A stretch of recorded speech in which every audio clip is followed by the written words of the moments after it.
whoever is listening, however you are listening, I want to welcome you back. My name is Grayson Mann. This is the Man with a Plan podcast, episode 27. Guys, as always, thank you so much for the support on this podcast. We are on Apple Podcasts, YouTube, Spotify, Google Podcasts, or wherever you get your podcasts.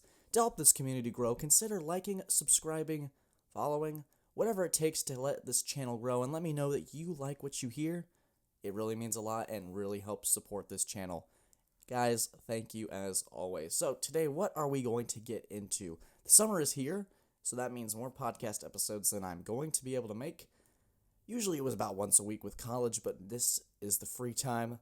This is the time where everybody gets to relax, but we are going to continue to grind this podcast and have so much fun with it. We're going to talk about the QB hot seats, Drew Lock, Tua, and Big Ben. Why I think those three QBs could be in trouble. We're going to talk about Jimmy Garoppolo and Cam Newton. Why I think the competition could either benefit them or be an utter disaster.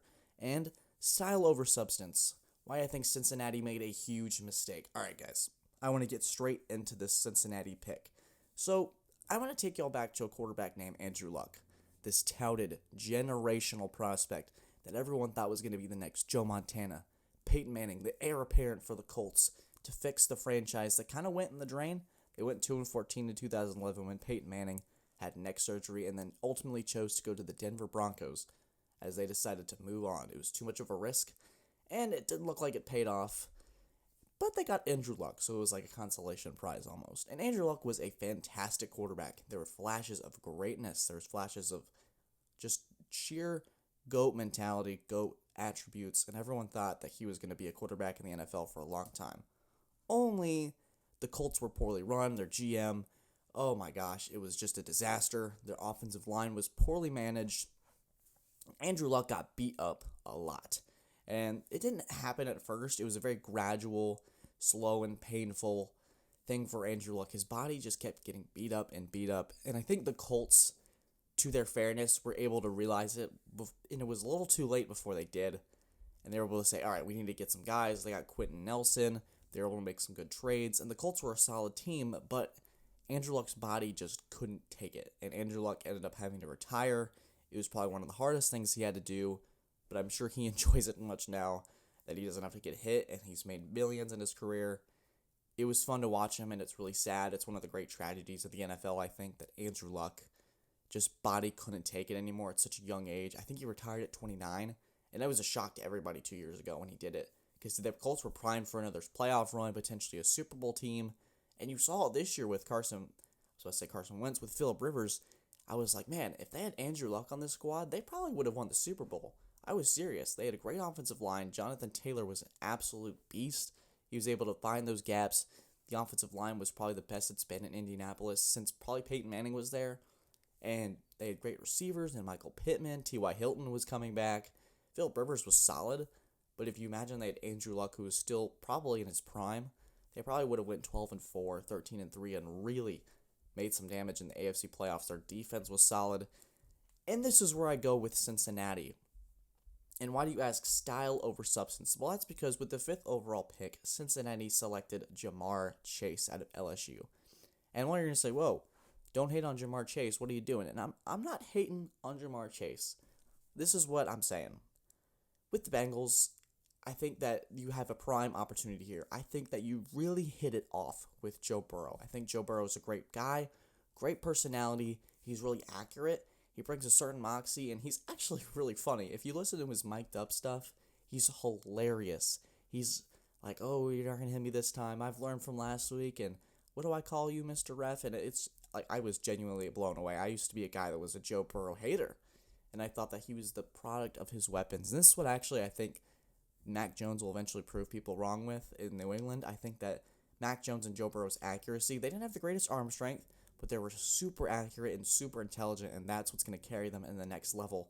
And I think with Joe Burrow, he was able to really adapt to the NFL very quickly. He was able to get great chemistry with his receivers, but there was one problem.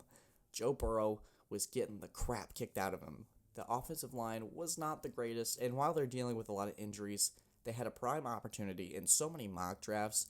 And I know you're going to say, Grayson, are you basing your lead on topic with a mock draft? No. I think that Detroit had a freaking fantastic pick with Penei Sewell. They should be super excited. This kid, along with Kyle Pitts, probably are going to be the two locks in my mind that are going to be really good to start off, because with the quarterbacks you can really never tell, and I think Trevor Lawrence may be the exception in this pool where they're going to right away just be freaking fantastic. But I think that the rare exception with Penei Sewell and Kyle Pitts is that they're going to be freaking beasts. And I think that you can almost guarantee the success with Penei Sewell. And I really think that Cincinnati missed the bar here, because I think you missed a prime opportunity to protect Joe Burrow. But yeah, I hear you saying, but Grayson, they selected an offensive lineman out of Clemson in the second round, Jackson Carman. And I think that's because they missed out on Penei Sewell. They were kind of reaching for that left tackle that could really try to replicate what Penei Sewell could be. And I honestly think it was a reach. I didn't think Jackson Carman was NFL ready, being a Clemson guy watching their games each day. I think he had a lot to work on. I think he was a fourth-round guy at best. And maybe Jackson Carman proves me wrong. He's got the great size for it, but I think Penei Sewell's athleticism and the way he plays multiple positions, I thought it was fantastic. I just think Cincinnati really missed the bar here. And maybe they prove me wrong. Maybe Cincinnati's offensive line is able to put it together and put a solid unit. But I'm worried that Joe Burrow's NFL career could be shortened because of one decision. I'm really worried. I think style over substance was the key here. And while I do think Jamar Chase is going to be fine in the NFL, you could put up touchdowns all you want, and Andrew Luck did the same, but let's hope that Joe Burrow's body doesn't give up on him before it's too late. All right, today we're going to talk about Cam Newton and Jimmy Garoppolo. And I've talked about Cam Newton and Jimmy Garoppolo plenty on this podcast, but I want to talk about something. It really hit me in the car on the way home. It was something about practice, and we were talking about like how it's not the same anymore. Teams aren't getting cut.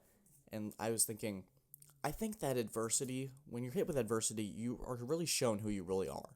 Are you going to let it kick you in the face and you're going to go and cower away from it? Or are you going to get back up and you're going to fight back?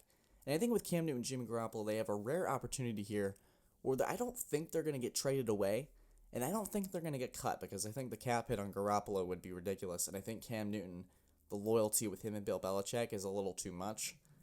So this is what I think. I think Garoppolo and Cam have a unique opportunity to prove something. This is like a 1-year warranty on a car, where you really have to find what you love about this car, or it's renting a movie from like a Blockbuster, one of those red boxes. I think that's what they're called, red boxes? Like, I see them by my Walgreens all the time, and they have like movies available to rent, and you can rent them for a certain amount of time, or a video game, and find out if you really like it or not. And what I think with that is that Cam Newton and Jimmy Garoppolo have a unique opportunity, especially with they have a great situation with the draft where everybody's kind of found their situation, so nobody's looking to trade or do anything. So I think Cam Newton and Jimmy G, they'll start week 1, because I think that Kyle Shanahan, Bill Belichick, they both don't want to rush things right away. They have teams that can win games without a rookie QB. And so this is what I'm thinking. Jimmy Garoppolo and Cam Newton, they play the entire year.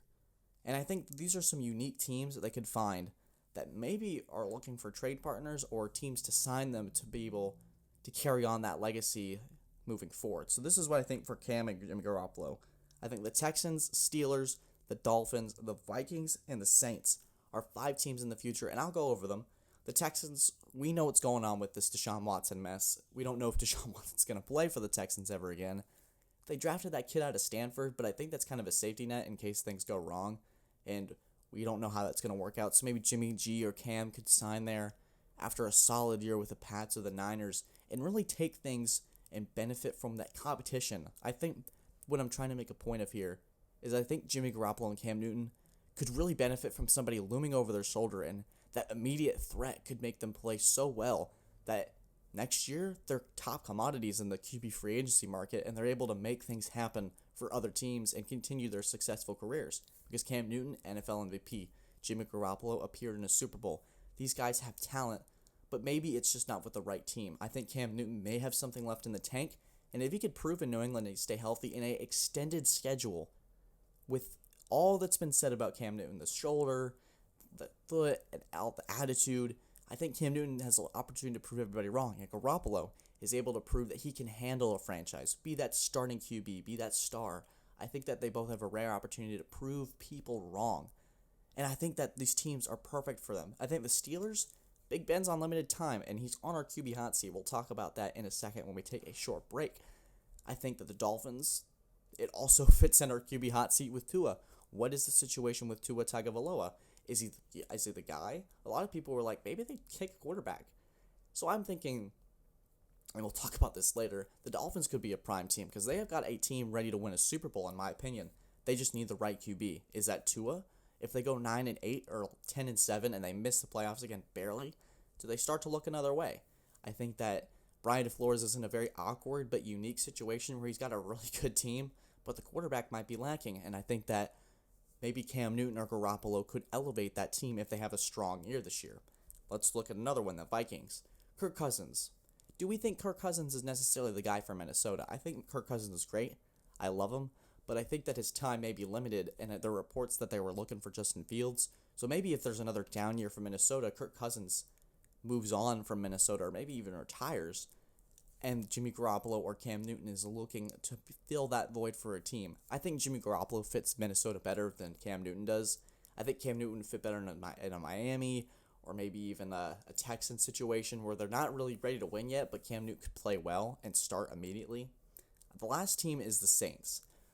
They're kind of in a weird spot with Drew Brees. They're in an experiment mode right now because they've got Jameis Winston, Taysom Hill. They're really like, let's go through this year. We have a great team, and they're probably able to win 9 or 10 games just with the talent on that roster alone. But I think that if Jameis Winston or Taysom Hill, they don't really show it in that year, and then they look up and they have Garoppolo throwing 25 touchdowns or Cam Newton putting up 25 total touchdowns, and either team that we're talking about here with the 49ers and the Pats respectively make the playoffs, I think you got a really strong case for these guys to make really strong pushes in free agency.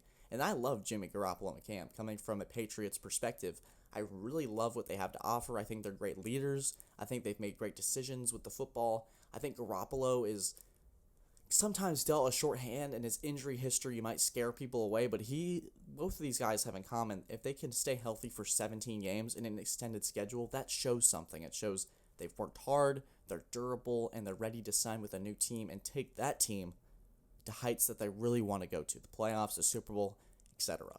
And that is why Jimmy Garoppolo and Cam Newton will benefit from the competition that is right at their feet.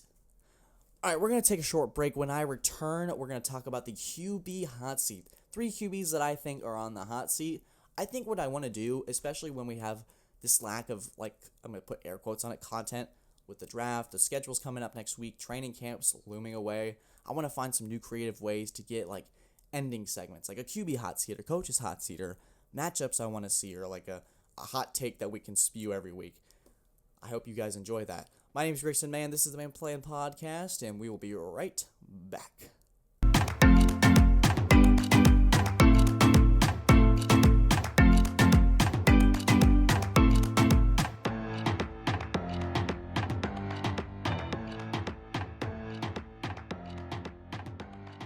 All right, and we are back. This is the Man with the Plan Podcast, episode 27. I hope you guys have enjoyed so far.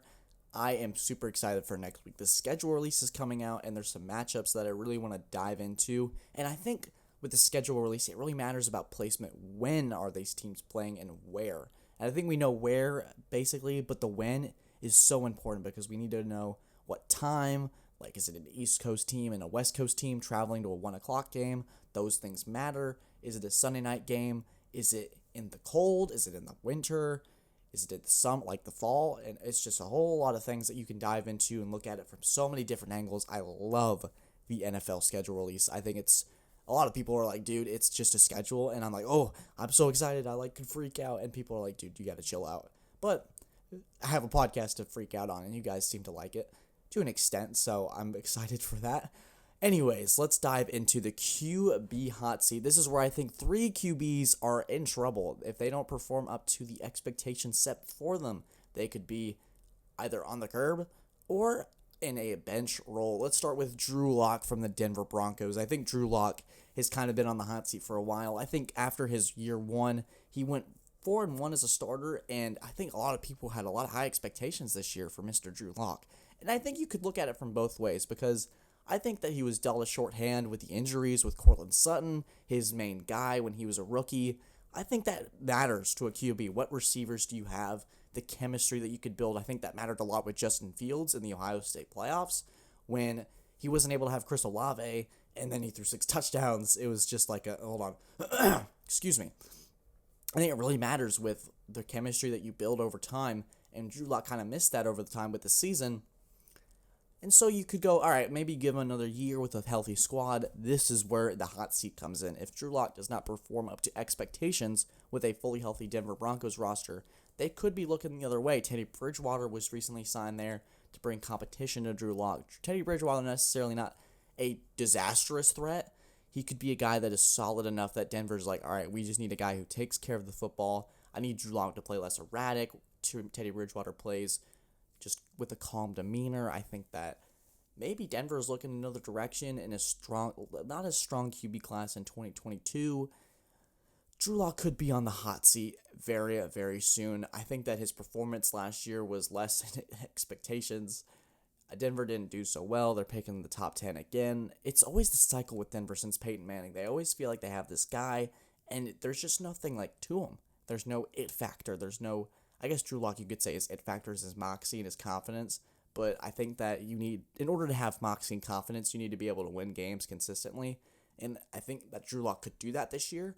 But in a division with the Raiders, the Chargers, and the freaking Chiefs, it is going to be incredibly tough for Drew Lock to be able to pull it out because I don't think he's even the third best QB in his division. And I think Denver knows that too. So it could be trouble. All right, my second QB on the QB hot seat is Big Ben Roethlisberger. And you're going to go, whoa, whoa, whoa, whoa, whoa. Ben Roethlisberger, he went to the playoffs. And even though they lost to Cleveland, they went to the playoffs. And I'm going to go, Ben Roethlisberger's old. Ben Roethlisberger, in my mind, reminds me of what Drew Brees is right now. They're obviously not on the same spectrum before you angrily type in the comments like, oh, Grayson's an idiot. Here's what I have to say about Ben Roethlisberger. I think that over time, that 11 games, they won 11 games, and Ben Roethlisberger was really efficient. And then they went 12-4. They went 1-4 in their last 5 games. And Ben Roethlisberger kind of deteriorated. I think his arm strength was starting to go. I think that he was starting to make worse decisions with the football. And now we have an extended schedule, and it doesn't seem like Ben Roethlisberger is the kind of guy that trains each and every day like a Tom Brady or Drew Brees. He kind of just does the expected minimum and then calls it a day. And there was somebody that had a quote. It was like, Ben Roethlisberger's idea of a workout is a yoga and a couple beers. And I was like, well, I don't quote me on that, but I think that's what I heard on another podcast. And it doesn't seem like the work ethic's all there, especially when you're that old. You need to be able to keep your body in tip-top shape. And I think that's what makes Brady so unbelievably fantastic, is that this TB12 method or whatever the heck he does, whatever he's eating and doing each day, he's able to make it work. And he's about to be 43. I think he is 43. And he's winning Super Bowls and winning 12 games a year with a completely new roster in a year where he had a pandemic. We weren't able to have training camp. I think Ben Roethlisberger needs to be able to step it up, especially in a division that gets harder and harder each day, with Baltimore getting better, Cleveland getting much, much better. And I think that with Cincinnati, they could be really competitive next year. A team that doesn't necessarily make the playoffs, but is able to challenge teams with Joe Burrow back in the front seat. I think that Ben Roethlisberger's got a challenge ahead of him because Juju and Chase Claypool aren't necessarily wide receiver number 1, but I think that Ben Roethlisberger can make it work. But if he doesn't, again, Pittsburgh could be picking in a lower spot. They could use an asset to trade up. A lot of people had him taking Mac Jones or trading up to take a QB. They added Najee Harris. If Ben Roethlisberger's supporting cast, and a lot of people think his supporting cast is pretty solid compared to most, if it doesn't work out, I think Ben Roethlisberger could be in trouble and hence be in the hot seat. All right, my final QB, and it's kind of a little early for this, but I think it's worth mentioning, is that Tua is on the hot seat in Miami. I think Miami's got a fantastic team. I think that with Buffalo, I think the digression is they're going to naturally, I think, going to lose a couple more games this year. They're not going to go 13-3 again. I think the progression is there. They're going to be a really good team, but they're not going to take people by surprise like they did last year. I think that Miami's got a prime opportunity to win the AFC East. And the New England team, they're going to try to figure out who they are with this new roster. Buffalo is obviously going to be really good. I think the Jets, no one needs to worry about the Jets at least now, because Zach Wilson, Robert Saleh, they have to figure out how to be NFL pros, how to be an NFL head coach, how to be an NFL QB. I think Tua needs to be able to step it up, especially with the cast of characters that he has. Will Fuller, Devontae Parker, Myles Gaskin. They got a really solid cast, and I think that Tua has a prime opportunity to take a big leap in year 2. But what if he doesn't? And I think that the lack of faith in Tua was showed last year. We talked about it way earlier in the podcast. I didn't really like how they flip-flopped between Ryan Fitzpatrick and Tua. And it seems like the locker room kind of was split on Ryan Fitzpatrick and Tua too. A lot of people think that Tua wasn't necessarily ready. He doesn't really show him anything. He doesn't have an it factor. I think in flashes in games, especially that Arizona Cardinals game where I think he threw 3 touchdowns, he was really good. He was able to make good decisions. He was able to be electric like he was at Alabama. I think if he's able to replicate that a game-on-game basis and stay healthy, I think the key for all these QBs is to stay healthy because Drew Lock missed time last year with that ankle injury. Ben Roethlisberger is always a question mark with his health. And I think with Tua, it's staying healthy and maintaining good accuracy, good decisions, and just winning football games. I think if Tua is able to win football games, but if we get to a point where they're like 9-6 and they're barely on the cusp of making the playoffs, and they're like at that 8 spot and they barely miss it, I think that Dolphins media could be looking a new way because Brian Flores is in a very unique situation here. They got a fantastic team, a team that could win the Super Bowl in most aspects. But if they had a QB, a lot of people thought they would take Deshaun Watson in a trade and their team would be Super Bowl ready immediately. But Tua wasn't there yet. So I think that, and obviously the thing with Deshaun Watson's not happening right now, or maybe not anymore. Tua has a unique opportunity where the job is his and his alone this year. Can he step up and take that role in his hands and really make something of it? I'm rooting for all these guys to make something happen, and I would love to make a segment where it's the QB hot seat proved me wrong edition and Gregson's an idiot edition, so I can really say, hey, these guys proved me wrong. They defied my expectations and really made their teams better than what I originally thought. All right, guys, that wraps up today, episode 27 of the Man with a Plan podcast. I hope you guys enjoyed. Really, the support that has been pouring on this podcast is insane. Guys, expect greater interviews, greater episodes, much more content. I am so excited where this is going. Expect another episode by the weekend. We're going to talk about the schedule release. I want to do another QB hot seat or like a coach's hot seat again and really dive into that. I'm super excited for what's to come. My name is Grayson Mann. Guys, thank you so much as always for watching. Have a fantastic weekend and take care.